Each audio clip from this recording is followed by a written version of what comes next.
BNCC বাংলাদেশের বিশ্ববিদ্যালয়, school এবং কলেজের ছাত্রছাত্রীদের নিয়ে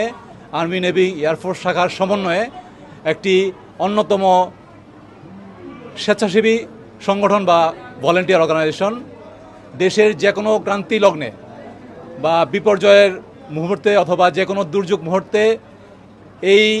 বিএনসিসি সংগঠন জাতির অন্যান্য পেশাদার বাহিনীর সাথে বা সশস্ত্র বাহিনীর সাথে পাশাপাশি জাতীয় নিরাপত্তা এবং শৃঙ্খলা এবং দেশ সেবায় তাদের ভূমিকা রেখে যাচ্ছে এবং ভবিষ্যতেও দেশের জন্য, দেশের কল্যাণের জন্য, দেশের জনগণের জন্য বিএনসিসি কাজ করে যাবে।